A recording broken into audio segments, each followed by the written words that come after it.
Haleluya, haleluya, puji Tuhan. Bapak Ibu Saudara kasih dalam Tuhan, kembali kita akan menerima kebenaran firman Tuhan, supaya kehidupan kita semakin layak, semakin berkenan kepada Tuhan. Hari-hari di mana keadaan yang tidak menentu ini, firman Tuhan adalah jawaban, pedoman untuk kita ikuti, supaya kita tidak tersesat. Haleluya, puji Tuhan. Sebelum kita lebih lanjut mendengar firman Tuhan, kita masuk di dalam doa, kita berdoa kepada Tuhan. Bapa di sorga, terima kasih kesempatan ini kami akan mendengar firman-Mu. Urapi kami semua Tuhan, biar firman-Mu itu termeterai dalam setiap hati kami. Firman itu membuat kehidupan kami semakin hari semakin layak berkenan kepadamu. Terima kasih Tuhan, kami mau dengar firman-Mu, bahkan kami mau taati akan firman-Mu. Dalam nama Tuhan Yesus Kristus, Juru Selamat kami yang hidup. Haleluya, amin. Haleluya, puji Tuhan. Firman Tuhan pada kesempatan ini, saya akan beri judul, Tawaran Allah. Tawaran Allah, Allah menawarkan sesuatu. Allah menawarkan apa yang engkau mau aku perbuat. Itu yang Tuhan katakan. Dan itu satu hal yang sangat luar biasa. Dan itu sesuatu yang sangat membuat seorang menerima satu kesempatan di mana dia mendapatkan semua apa yang dia inginkan, apa yang dia harapkan. Nah, Bapak dan Saudara kasih dalam Tuhan, kita boleh bayangkan kalau tawaran itu datang kepada kita. Kalau Tuhan sendiri berkata, apa yang engkau mau aku perbuat kepadamu. Pasti kita akan berpikir, wah macam-macam. Ini kesempatan. Karena Tuhan yang menawarkan, pasti Tuhan genapi, pasti Tuhan nyatakan. Dan biasanya orang akan berpikir macam-macam, memikirkan apa-apa yang menjadi keinginannya. Dan itu bisa sangat banyak. Itu bisa sangat banyak karena keinginan-keinginan manusia itu tidak terbatas. Tetapi kita lihat firman Allah, bahwa ketika Allah menawarkan sesuatu, Allah menawarkan kepada orang-orang yang akan kita lihat, tokoh-tokoh di dalam Alkitab ini. Mereka tidak berpikir panjang, mereka tidak memikirkan, membuat daftar dulu, apa yang dia inginkan Tuhan buat atas mereka. Tapi dengan spontan mereka jawab. Kenapa? Karena memang itu yang menjadi pengharapan dia selama ini. Sehingga dia tidak perlu membuat daftar permintaan, tapi cukup satu permintaan. Dan itulah yang sangat berkenan kepada Tuhan. Kita lihat dulu ayatnya di dalam Markus pasal yang ke-10, ayat yang ke-51. Injil Markus pasal 10, ayat yang ke-51. Tanya Yesus kepadanya, apa yang kau kehendaki supaya aku perbuat bagimu? Jawab orang buta itu, Rabuni, supaya aku dapat melihat. Ini seorang pengemis yang bernama Bartimius. Seorang pengemis, pekerjaannya adalah meminta-minta uang.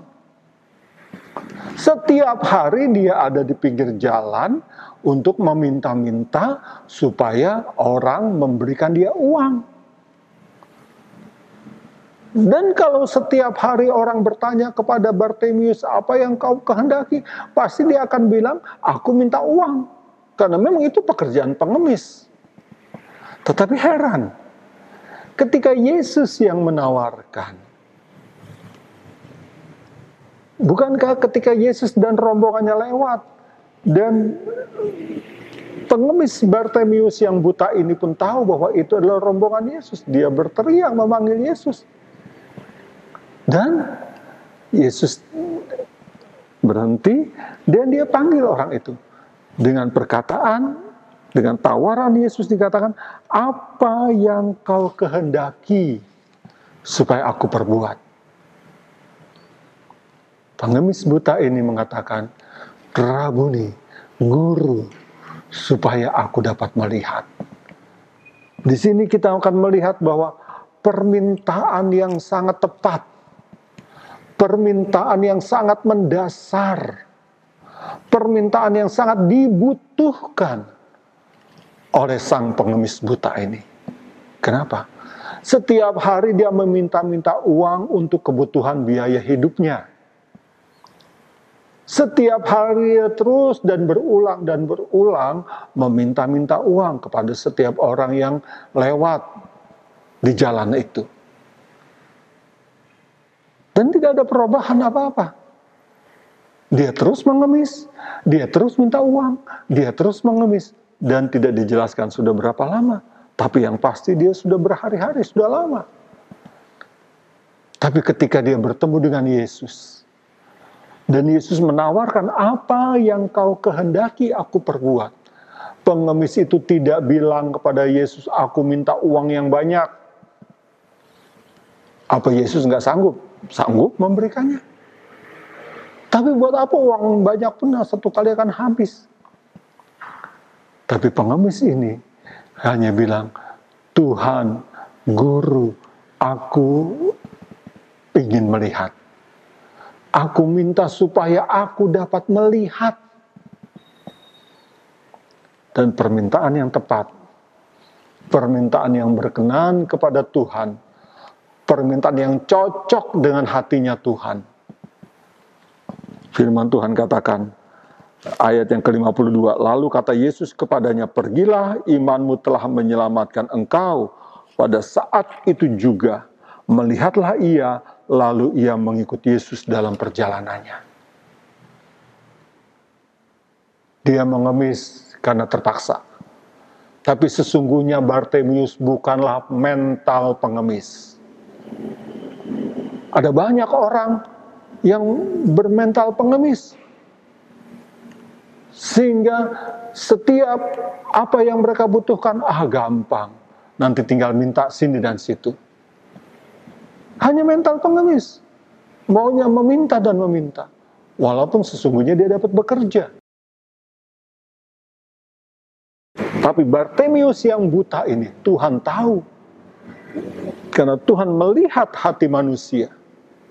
Tuhan melihat hati Bartimius.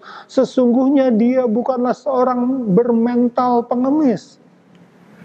Kalau dia mengemis itu karena terpaksa, karena dia buta. Dia tidak bisa bekerja normal. Itu sebabnya ketika kesempatan Yesus tanyakan, apa yang kau kehendaki? Tidak pikir panjang. Tidak pikir apa-apa yang dia inginkan. Hanya satu keinginan yang utama, yaitu dia dapat melihat. Supaya dia tidak menjadi pengemis lagi.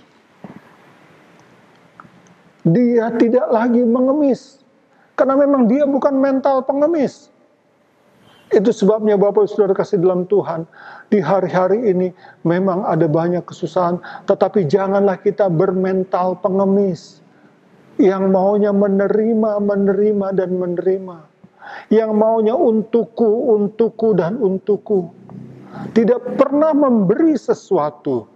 Tidak pernah berkontribusi sesuatu untuk memberi kepada orang lain. Buktinya, Bartimius yang buta, ketika dia melihat, dia segera bertindak untuk menjadi pengikut Yesus. Menjadi pengikut Yesus berarti dia berkontribusi untuk menyampaikan berita yang dia alami melalui perbuatan Yesus. Berarti dia punya banyak kesempatan untuk bersaksi, menceritakan bagaimana kuasa Allah membuat dia yang tadinya buta menjadi melihat. Oh, puji Tuhan, Inilah mental seorang yang benar-benar pengikut Yesus yang sejati. Bukan seorang yang bermental pengemis yang maunya hanya meminta-minta. Kalaupun waktu lalu Bartimius mengemis, karena dalam keadaan darurat, terpaksa. Tapi ketika dia mendapat kesempatan bertemu dengan Yesus, kalau Bartimius dia tetap punya mental pengemis, ketika Yesus tawarkan, apa yang kau mau aku perbuat? Pasti dia akan minta uang yang banyak. Karena pengemis kan sehari-hari hanya minta-minta uang. Tapi ternyata tidak demikian. Karena dia mau, kalau dia dapat melihat, dia dapat bekerja, dia dapat mencari nafkah sendiri, dan dia tidak perlu mengemis lagi. Oh, haleluya. Itu sebabnya dalam peristiwa Yesus menyembuhkan orang buta, Yesus pernah berkata,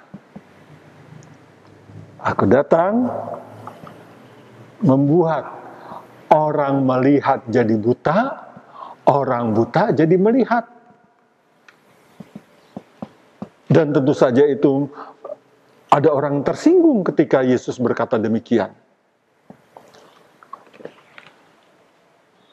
Terutama mereka yang merasa benar. Nah, ini yang terjadi. Kita lihat di dalam Injil Yohanes pasal yang ke-9.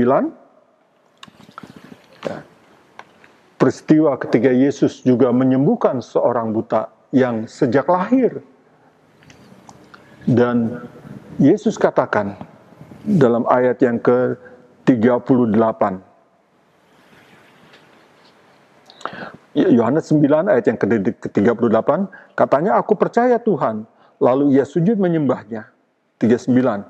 Kata Yesus, aku datang ke dalam dunia ini untuk menghakimi, supaya barang siapa yang tidak melihat, dapat melihat, dan supaya barang siapa yang melihat menjadi buta. Kata-kata itu didengar oleh beberapa orang Farisi yang berada di situ, dan mereka berkata kepadanya, apakah itu berarti bahwa kami juga buta?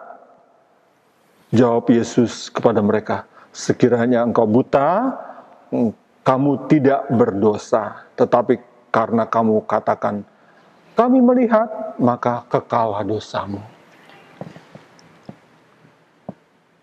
Kita mengakui dulu kita orang buta. Kalau kita mengakui bahwa saya ini orang benar, saya nggak pernah buta, secara jasmani mungkin kita tidak buta. Tapi bukankah dulu-dulu kita buta secara rohani? Seseorang yang tidak dapat melihat kemuliaan Allah, tidak dapat mengerti akan kemuliaan firman Allah, ya dia buta. Karena sudah dibutakan oleh ilah zaman ini. Dalam 2 Korintus pasal yang keempat, ayat yang keempat.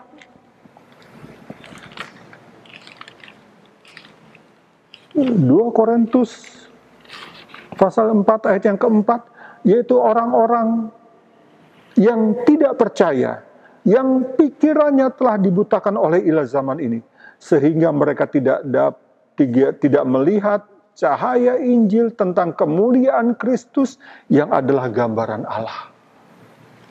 Tidak bisa melihat kemuliaan Allah melalui Injil.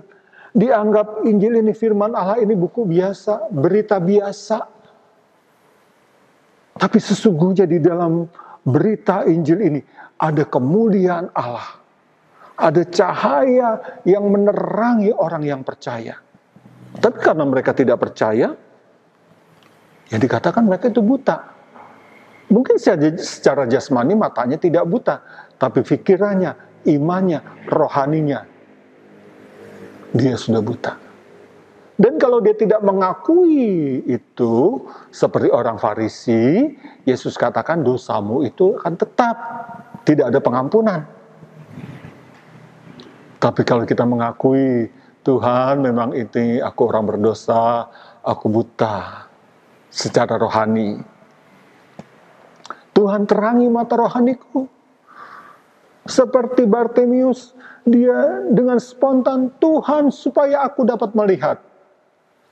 Biar kiranya pada saat ini juga kita berseru kepada Tuhan, Tuhan, supaya aku dapat melihat kemuliaan Allah di dalam berita Injil. Bapak Saudara, kita tidak buta secara jasmani. Tapi kalau tidak mengerti firman Allah, kita buta. Itu sebabnya Rasul Paulus menuliskan, supaya kita melihat kemuliaan Allah itu. Supaya kita tidak buta. Di dalam Efesus pasal yang pertama, ayat yang ke-18.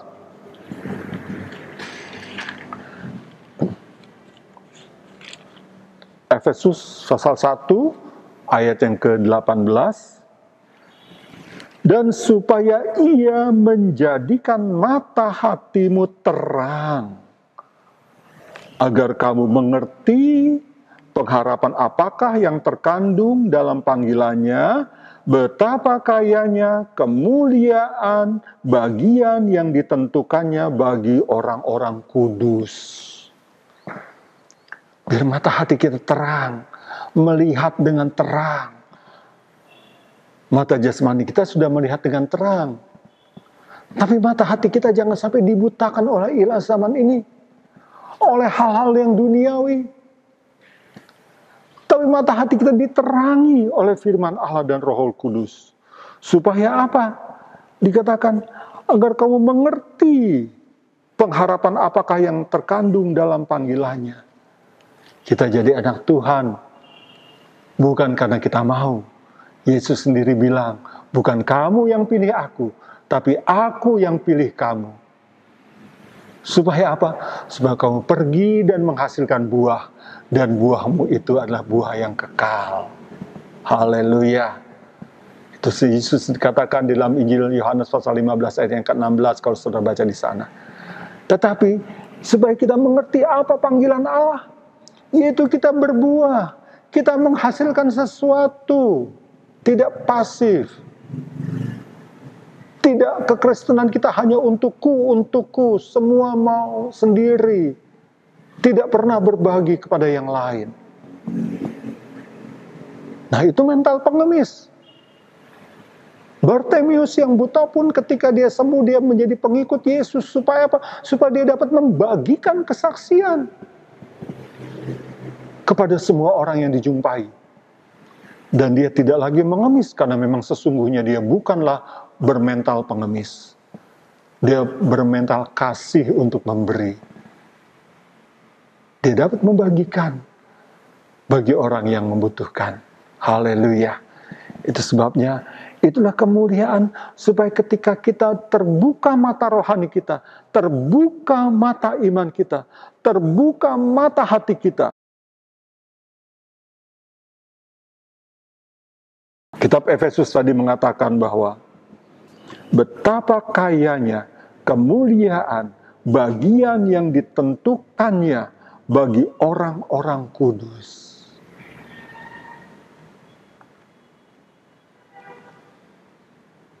Orang yang mendapatkan tawaran dari Tuhan, apa yang akan aku buat bagimu? Kalau dia menyampaikan daftar permintaan harta dunia, berarti matanya sudah dibutakan oleh harta dunia. Kalau dia minta daftar hal-hal yang menurut keinginannya sendiri, berarti memang dia adalah orang buta. Dia tidak inginkan melihat. Dia tidak peduli dengan kebutaannya. Yang dia tahu adalah keinginan-keinginan dan keinginannya terpenuhi secara duniawi. Tapi seseorang yang mengerti bahwa ada sesuatu yang jauh lebih berharga dari semua yang dapat dilihat oleh mata jasmani ini, yaitu melalui mata hati, melalui mata iman, melalui mata rohani kita. Bahwa ada kemuliaan yang Tuhan sudah sediakan. Lebih dan sangat-sangat lebih berharga dari sekedar hal-hal yang duniawi ini. Dan itulah yang dilihat oleh Bartimius yang buta. Kalau dia dapat melihat, Dia akan menerima hal-hal yang luar biasa. Lebih daripada penghasilan dia sebagai pengemis. Lebih dari apa yang didapatkan sebagai pengemis. Karena Tuhan tahu itu dan Tuhan tawarkan kepada Bartimius. Dan Bartimius pun dengan spontan, tidak pikir panjang, tidak lagi memikirkan apa ya kira-kira ya, apa ya yang saya butuhkan. Tidak, langsung dia katakan, Tuhan, Guru, Rabuni, supaya aku dapat melihat. Puji Tuhan. Mungkin ada di antara Bapak Saudara berkata, oh sampai saat ini saya berdoa, minta, tidak pernah Tuhan kabulkan. Katanya Tuhan berkuasa. Ya jangan-jangan kita berdoa salah. Jangan-jangan seperti apa yang dikatakan oleh surat Yakobus pasal yang keempat, ayat yang ketiga. Kamu berdoa dan tidak menerima apa-apa. Karena kamu salah berdoa. Apa yang kamu minta, apa yang kamu inginkan, hanyalah menurut ukuran hawa nafsumu sendiri. Dan kau akan menghabiskan menurut hawa nafsu sendiri. Dan kalau Tuhan kabulkan yang demikian, engkau akan bablas masuk di dalam kebinasaan. Karena ketika Tuhan kabulkan menurut keinginan hawa nafsu sendiri, dan Tuhan kabulkan keinginanmu, engkau akan hanyut terbawa oleh keinginanmu dan akan menjadikan kebinasaan bagi diri sendiri. Dan itu Tuhan tidak mau. Karena Tuhan datang ke dalam dunia ini supaya manusia diselamatkan, bukan dihukumkan. Itu sebabnya orang yang demikian tidak mendapatkan apa yang dimintakan kepada Tuhan. Tapi Tuhan sudah menyediakan. Tuhan sedang menanti-nanti saatnya untuk memberkati. Saatnya apa? Saat kita mengerti. Saat kita benar-benar tahu permintaan yang paling tepat yang berkenan kepada hati Bapa. Cocok permintaan kita dengan kehendak Allah, itu cocok. Dan kalau itu cocok, klop, itu pasti terjadi. Seperti permintaan Bartimius, cocok dengan kehendak Allah. Seperti apa yang sudah dikatakan di terang firman Allah melalui Efesus pasal 1 ayat yang ke-18. Kalau saudara meminta supaya Tuhan terangi mata hatiku, terangi mata imanku, agar aku dapat mengerti pengharapan apa yang ada di dalam firman Allah. Akan aku mengerti apa yang akan tersedia bagiku di dalam kemuliaan. Tuhan pasti bukakan mata hatimu. Tuhan pasti menerangi engkau. Tuhan pasti nyatakan itu. Karena Tuhan senang. Kalau hati seseorang diterangi, kalau hati seseorang dibuat mengerti akan firman Allah, dia akan lebih tekun lagi baca firman, dan dia akan menjadi saksi memberitakan firman kepada semua orang yang dijumpainya. Karena mata hatinya telah diterangi, dan dia mengerti firman Allah, dan dapat membagikan kepada orang lain. Itulah mental yang mengasihi, bukan mental pengemis. Puji Tuhan, inilah yang pertama kita lihat bahwa Bartimius menerima tawaran Allah. Apa yang kau mau aku perbuat? Dan Bartimius minta satu hal yang sangat berkenan, supaya dia dapat melihat. Biar kita kiranya juga Bapak Saudara kita dapat melihat kemuliaan Allah melalui terang firman Allah ini. Jangan biarkan keadaan dunia ini membutakan mata rohani kita. Jangan biarkan ya seperti yang Yesus katakan bahwa kita ini yang melihat secara jasmani tapi buta rohaninya, buta imannya. Sebaliknya orang yang buta secara jasmani, dia melek, dia terang secara rohani dalam iman. Sehingga jadi terbalik. Yang buta bisa melihat, yang melihat justru menjadi buta. Tapi puji Tuhan, jangan sampai kita menjadi buta rohani kita. Kita mau melihat kemuliaan Allah, kita tidak mengerti sampai saat ini. Berdoa, minta. Karena Tuhan menyediakan semuanya itu. Tuhan senang memberikan. Kalau permintaan kita cocok dengan kehendaknya. Haleluya, puji Tuhan. Kita lihat orang yang kedua yang mendapat tawaran dari Tuhan. Ya, puji Tuhan. Kita lihat yang kedua, orang yang mendapat tawaran dari Tuhan. Yaitu dalam kitab 2 Tawarik, pasal yang pertama, ayat yang ke-7. 2 Tawarik 1, ayat yang ke-7. Pada malam itu juga Allah menampakkan diri kepada Salomo dan berfirman kepadanya, mintalah apa yang hendak kuberikan kepadamu. Salomo pun mendapat tawaran dari Tuhan, apa yang kau mau aku berikan kepadamu. Dan Salomo, seorang raja muda yang baru dilantik, baru diangkat menjadi raja. Dia tidak minta hal-hal yang duniawi. Kembali permintaan Salomo adalah permintaan yang berkenan kepada Tuhan. Dalam ayat yang ke-10, Salomo menjawab, berilah sekarang kepadaku hikmat dan pengertian, supaya aku dapat keluar dan masuk sebagai pemimpin bangsa ini. Sebab siapakah yang dapat menghakimi umatmu yang besar ini? Salomo tidak minta kekayaan. Salomo tidak minta dia kekuatan untuk dapat menang terhadap musuh-musuh di sekitarnya. Berperang seperti ayahnya Raja Daud. Tapi Salomo ketika dia baru dilantik menjadi raja, menggantikan ayahnya, menggantikan Daud, Tuhan tawarkan, apa yang kau mau aku perbuat kepadamu. Dengan jelas, dengan spontan, dengan sungguh-sungguh Salomo berkata, berilah sekarang kepadaku hikmat dan pengertian. Haleluya, haleluya. Sebagai seorang pemimpin dia perlu hikmat. Pengetahuan dia sudah dapat banyak. Karena sebagai anak raja pasti dia dididik dengan cara yang baik, dengan cara yang benar. Sebagai anak raja, dia mengenyam pendidikan yang berkualitas. Sehingga ilmu pengetahuan tidak perlu diragukan lagi. Tapi ilmu pengetahuan tanpa hikmat itu tidak ada artinya. Kita lihat dulu apa yang dikatakan firman Allah di dalam 1 Korintus pasal yang pertama ayat yang ke-20.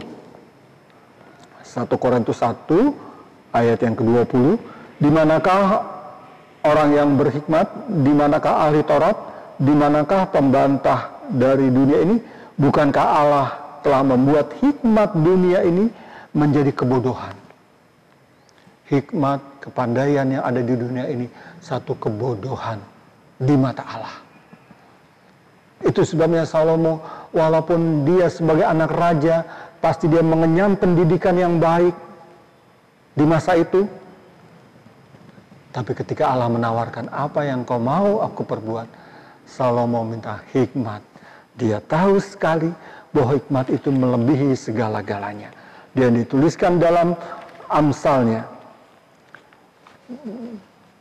Dalam Amsal pasal yang ke-8 ayat yang ke-11. Amsal pasal 8 ayat yang ke-11, karena hikmat lebih berharga daripada permata. Apapun yang diinginkan orang tidak dapat menyamainya. Salomo menyadari hikmat itu lebih berharga dari semuanya. Kalau ditawarkan apa yang kau mau, semua keinginan-keinginan manusia itu tidak sebanding dengan hikmat yang Tuhan mau berikan. Dan ternyata Salomo cocok permintaannya dengan keinginan Allah. Ketika Allah tawarkan apa yang kau mau, dia tidak minta harta kekayaan, dia tidak minta umur panjang, dia tidak minta musuh-musuhnya dikalahkan. Tidak. tapi dia minta hikmat. Sudah tahu ketika kita pelajari firman Allah, selama pemerintahan Salomo tidak ada peperangan. Di waktu itu, raja-raja berperang, kalau dia menang, dia menjarah. Semua harta, benda, musuh yang dikalahkan diambil menjadi jarahan. Dan itu sebabnya, raja yang menang dia akan bertambah-tambah kekayaannya. Sebaliknya yang kalah, dia akan jadi budak. Tetapi Salomo, dengan hikmatnya, raja-raja di sekitarnya tidak perlu dikalahkan oleh peperangan, tapi justru mereka datang membawa upeti, membawa persembahan. Untuk apa? Hanya untuk mendengar hikmat Salomo. Karena hikmatnya memang luar biasa, yang sangat menarik, sehingga orang di sekitarnya, raja-raja di sekitarnya datang membawa persembahan-persembahan, datang membawa upeti, datang membawa apa yang mau berikan kepada Salomo, supaya dia mendengar hikmat Salomo. Dan otomatis firman Tuhan Alkitab mencatat Salomo menjadi sangat kaya. Di masa pemerintahan Raja Salomo, kemakmuran bangsa Israel sampai pada puncaknya. Salomo mendirikan rumah bait Allah, dan semua perkakas, semua dinding, semua yang ada di bait Allah itu dilapisi dengan emas. Karena Alkitab mencatat, setiap tahun itu raja-raja bawa emas, bawa permata, bawa hal-hal yang indah. Ketika dia mau mendengar hikmat Salomo, dia membawa persembahan. Dan itu menjadi harta benda yang sangat-sangat membuat kerajaan Salomo menjadi makmur. Dan tidak ada perang.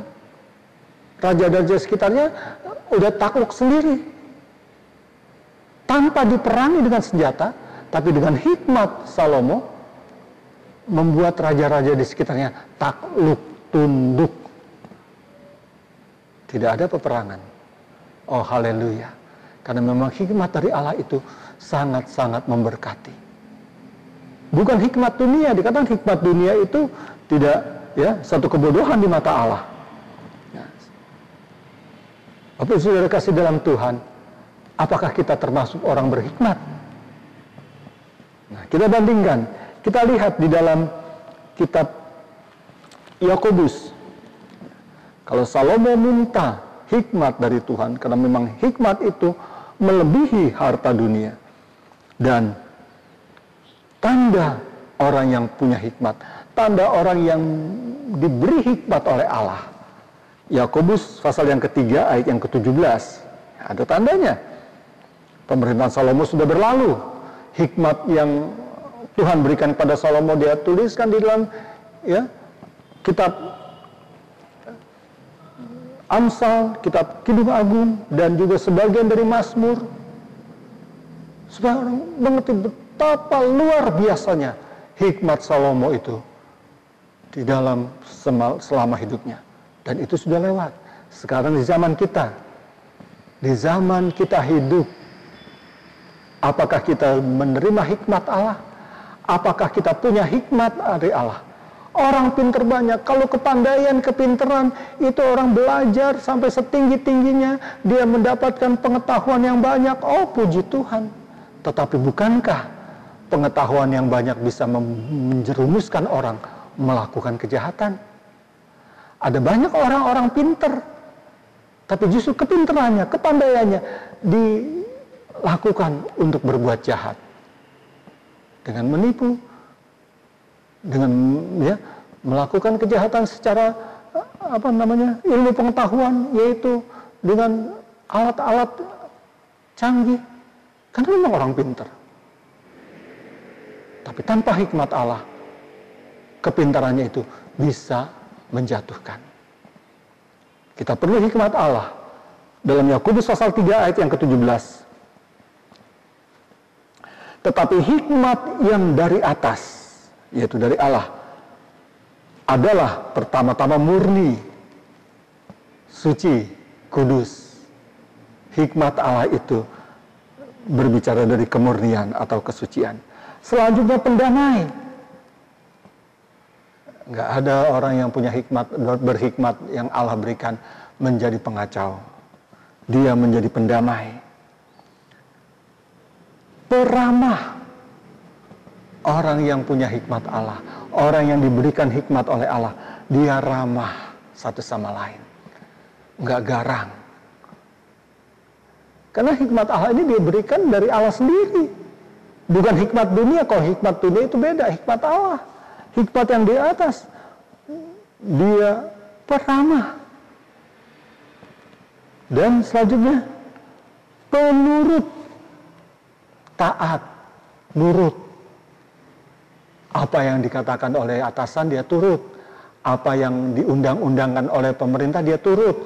Peraturan-peraturan PSBB dari pemerintah dia turut. Ya namanya penurut. Dia menurut apa yang harus dia lakukan sesuai dengan aturan yang berlaku, sesuai dengan undang-undang yang berlaku. Dia turut. Tentu saja dia bukan penurut hal-hal yang jahat. Karena ada ayat yang mengatakan, jangan kamu turut-turut melakukan kejahatan. Walaupun itu sebagian besar orang melakukan demikian. Tapi kita mau turut undang-undang yang benar, peraturan yang benar. Baik peraturan-peraturan dari pemerintah negara kita, maupun peraturan-peraturan dari firman Allah. Hikmat yang dari Allah itu menjadikan orang itu penurut. Haleluya. Jadi kalau saudara selama ini tidak menurut undang-undang, tidak menurut peraturan pemerintah, tidak menurut peraturan firman Allah, berarti kita belum punya hikmat Allah. Mintalah seperti Salomo. Dia minta, Tuhan senang memberikannya supaya orang itu bisa diselamatkan. Haleluya. Selanjutnya apa dikatakan dalam Yakobus 3 ayat yang ke-17 ini? Sebagai penurut, penuh belas kasihan. Apakah kita suka punya belas kasihan kepada orang-orang di sekitar kita? Orang-orang susah? Orang-orang yang butuh bantuan? Atau kita cuek? Oh itu urusan mereka. Oh itu karena mereka malas. Oh itu karena mereka begini dan begitu sehingga mereka mengalami kemiskinan. Itu salah mereka sendiri. Saudara, belum tentu orang miskin itu karena kesalahan mereka sendiri. Tapi mungkin keadaan, situasi, dan kondisi. Dan orang yang diberi hikmat oleh Allah. Karena Allah memberikan hikmatnya supaya orang itu penuh belas kasihan. Bukankah sama seperti Yesus? Yesus dia penuh belas kasihan. Ketika dia melihat orang lumpuh, timbullah belas kasihannya sehingga orang lumpuh itu disembuhkan. Ketika dia melihat orang banyak, pengikutnya yang lebih dari 5.000 orang, mendengar firman-Nya, ikut Tuhan dari pagi sampai sore, Tuhan timbul belas kasihannya. Dia tidak membiarkan orang itu pulang dengan kelaparan, sehingga Tuhan mengadakan mujizat dari 5 roti 2 ikan, sehingga semua orang, 5.000 orang lebih, boleh mendapatkan makanan yang cukup. Karena belas kasihan Tuhan mencukupi, memberkati, memberikan semua yang dibutuhkan. Dan orang yang menerima hikmat dari Allah juga akan punya belas kasihan. Dia tidak cuek dengan situasi dan kondisi di sekitarnya. Dia tidak cuek dengan orang-orang yang dalam kesusahannya. Ada sesuatu kontribusi yang dia mau berikan. Karena ada belas kasihan. Jelas dikatakan hikmat yang dari atas itu adalah punya belas kasihan, penuh belas kasihan. Dan buah-buah yang baik. Perbuatan-perbuatan baik, buah-buah yang baik, buah-buah yang bisa dinikmati, buah-buah yang bukan yang asal, tapi buah yang matang. Buah yang menyenangkan banyak orang. Nah itu buah-buah yang baik. Dan orang yang mendapat hikmat dari Allah, dia selain penuh belas kasihan, dia juga menghasilkan buah-buah yang baik. Perbuatan baik yang tidak jemu-jemu. Seperti apa yang dikatakan oleh Galatia pasal 6 ayat yang ke-9. Jangan kamu jemu-jemu untuk berbuat baik. Karena kalau kamu akan menuai pada masanya. Kalau kamu tidak menjadi letih. Oh haleluya. Hikmat Allah membuat seseorang menghasilkan buah-buah yang baik. Tidak memihak dan tidak munafik. Dia selalu berlaku adil. Dalam keluarga, dalam rumah tangga, perlakuannya adil. Dan juga dikatakan tidak munafik. Tidak ada kepura-puraan. Di gereja tampil begini, di luar tampil lain lagi. Di kantor tampil lain lagi, di rumah tampil lain lagi. Itu namanya munafik. Tapi hikmat Allah menjadikan seseorang dia murni, kudus, tampil kudus di rumah, tampil kudus di kantor, tampil kudus di masyarakat, tampil kudus di gereja, dan dimanapun dia berada. Tidak ada kepura-puraan, tidak ada kemunafikan. Tapi hikmat dunia, kepintaran dunia itu membuat orang bisa berpura-pura. Nah, karena pintar, bisa berpura-pura, bisa berakting, bisa melakukan peran yang ganda. Di rumah berperan lagi, di gereja beda, di kantor beda, di masyarakat beda. Itu tidak berkenan kepada Tuhan. Tuhan mau supaya berikan hikmat. Orang tidak munafik. Haleluya, haleluya. Puji Tuhan. Puji Tuhan. Yang ketiga kita lihat tawaran Allah kepada seseorang di dalam 2 Raja-Raja.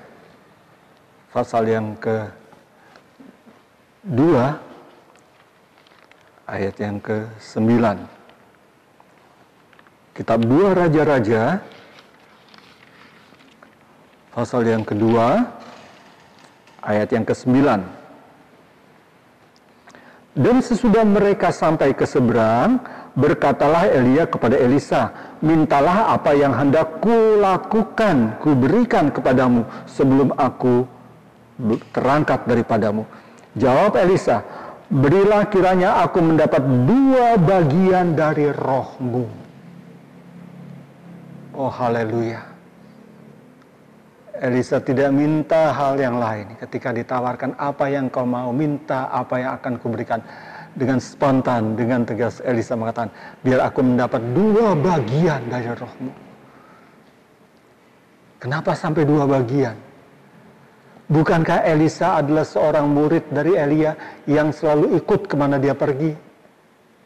Dan bukankah Elisa pun tahu bahwa Elia dengan kuasa roh Allah yang ada padanya dapat melakukan banyak perkara-perkara mujizat. Dan kalau itu pun dia dapatkan, dia akan dapat melakukan apa yang seperti Elia lakukan. Tetapi herannya dia minta 2 bagian. Ini berbicara dari Elisa memandang jauh ke depan. Dia memandang tantangan-tantangan yang akan dialami. Kenapa? Karena dikatakan sebentar lagi Elia akan diangkat oleh Tuhan. Berarti Elisa harus berjuang sendiri. Yang tadinya dia hanya menjadi pengikut, bayang-bayang. Kemana Elia pergi dia mengikut. Di mana Elia melayani dia ikut.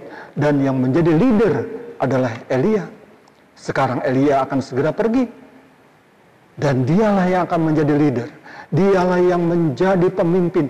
Dialah yang akan harus menghadapi kalau ada tantangan, ada masalah. Dan dia tidak mau ambil risiko. Dia tahu tantangan ke depan adalah tantangan yang lebih berat. Itu sebabnya dia minta 2 bagian dari roh. Dan apakah dia dapat? Ya. Karena Elia katakan, permintaan itu memang susah. Itu tidak mudah. Saudara, minta 2 bagian roh itu tidak mudah. Tetapi Elia katakan, ya, yang kau minta itu adalah sukar. Tetapi jika engkau dapat melihat aku terangkat daripadamu, maka terjadilah kepadamu seperti yang demikian. Jika tidak, ya tidak terjadi. Jadi ada syaratnya. Dengan keseriusan, dengan kesungguh-sungguhan, harus benar-benar perhatikan bagaimana langkah-langkah Elia sebelum dia terangkat. Dan kalau kamu lihat itu, detik-detik, saat-saat sampai Elia terangkat, itu terjadi. Tapi kalau tidak, tidak terjadi. Nah, bukankah ini gambaran dari Yesus Kristus Tuhan kita? Bagaimana kita memperhatikan langkah-langkah Yesus, jejak Yesus, teladan Yesus, supaya kita mendapat bagian apa yang kita minta. Adakah saudara minta 2 bagian roh? Atau sudah cukup puas di hari-hari ini, ya, pada hari Minggu ini memang kita sedang seharusnya kita ada di dalam doa untuk meminta kepenuhan Roh Kudus. Tapi karena peraturan PSBB dari pemerintah, gereja pun taat. Gereja pun tidak melakukan itu. Tapi di rumah kita masing-masing, di mana kita berada, apakah kita tetap berdoa minta kuasa Allah bahkan 2 kali ganda? Untuk apa? Tantangan ke depan adalah tantangan yang lebih berat. Seperti Elisa tahu, tantangan yang akan dihadapi adalah tantangan yang lebih berat dibanding dengan tantangan yang Elia hadapi. Tantangan Bapak Ibu Saudara kasih dalam Tuhan di akhir zaman ini justru jauh lebih berat daripada tantangan yang dialami rasul-rasul ketika gereja mula-mula berdiri. Ketika Yesus Kristus naik ke sorga, gereja berdiri melalui urapan Roh Kudus yang diberikan kepada murid-muridnya.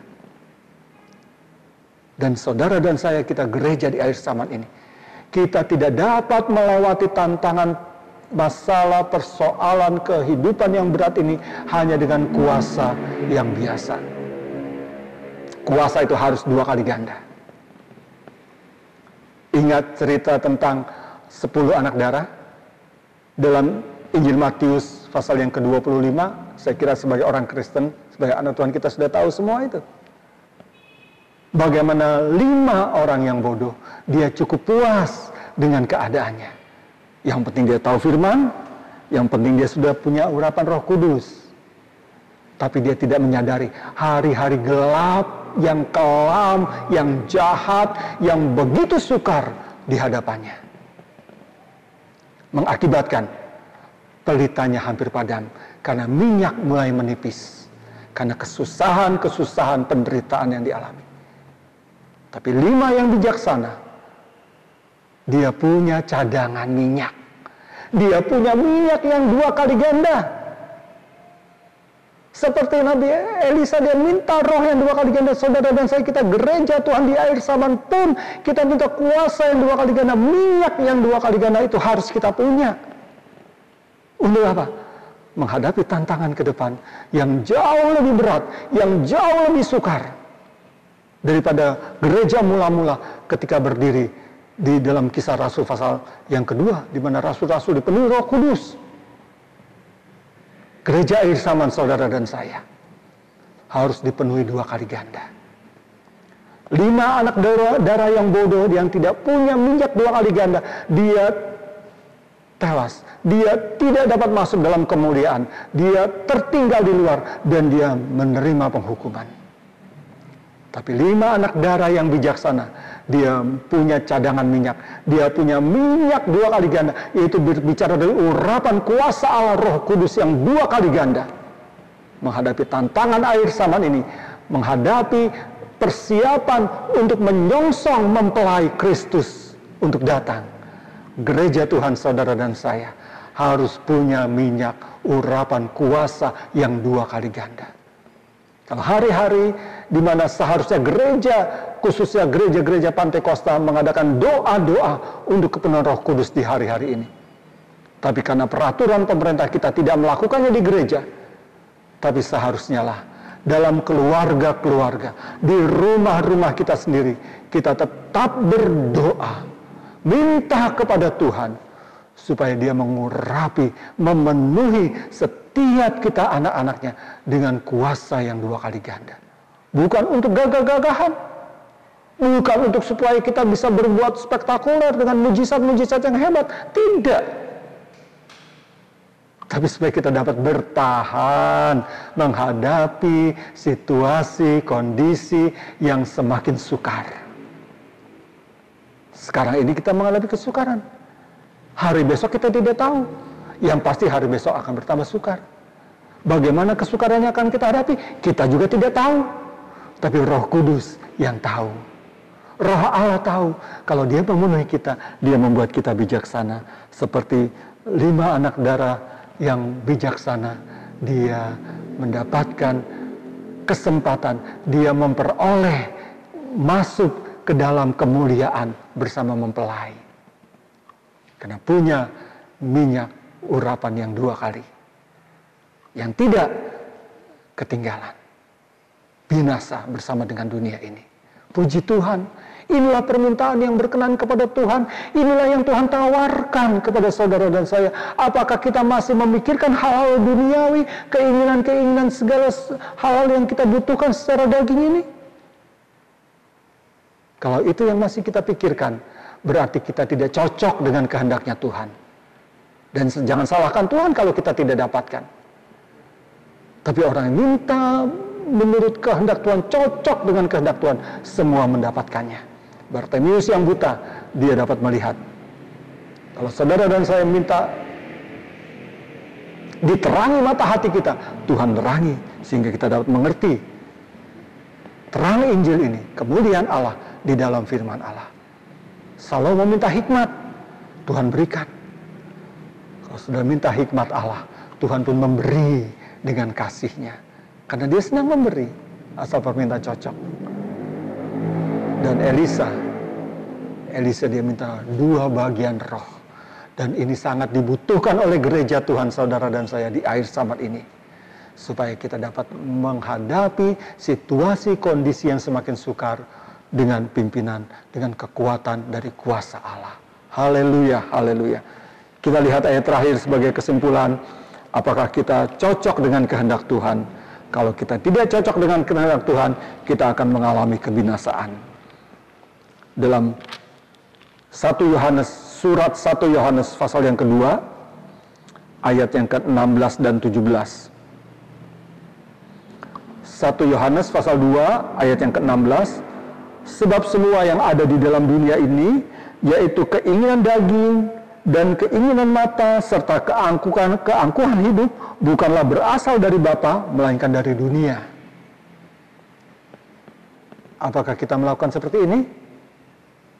Kalau kita melakukan seperti ini, kalau hal-hal ini yang ada pada kita, tidak ada hikmat Allah, tidak ada urapan Allah, tidak ada penerangan dari Allah, yang adalah mata jasmani yang penuh dengan keinginan-keinginan dunia.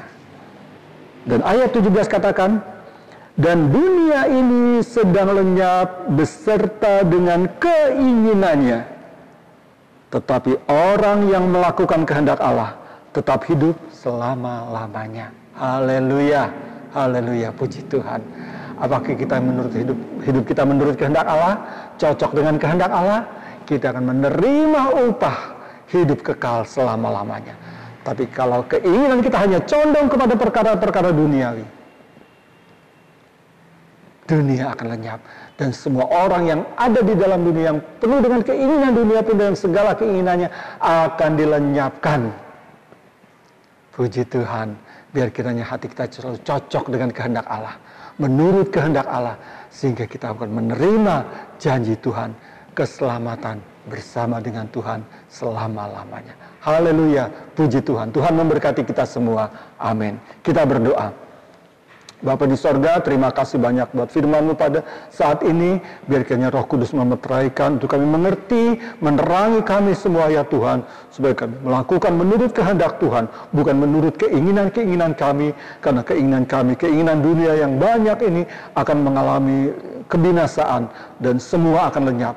Tapi keinginan Tuhan supaya kami lakukan ya Tuhan, supaya setiap kehidupan kami selalu berkenan kepada Tuhan, sehingga kami akan menerima upah yang kekal bersama Tuhan di dalam sorga. Terima kasih Tuhan, terima kasih Bapa yang baik. Anugerah-Mu tetap menyertai kami senantiasa saat ini bahkan sampai selama-lamanya. Dalam nama Tuhan Yesus Kristus, Juru Selamat kami. Haleluya. Amin.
Kiranya berkat daripada Allah Bapa di sorga, cinta kasih daripada Yesus Kristus tetap menyertai kita sekalian mulai saat ini sampai selama-lamanya.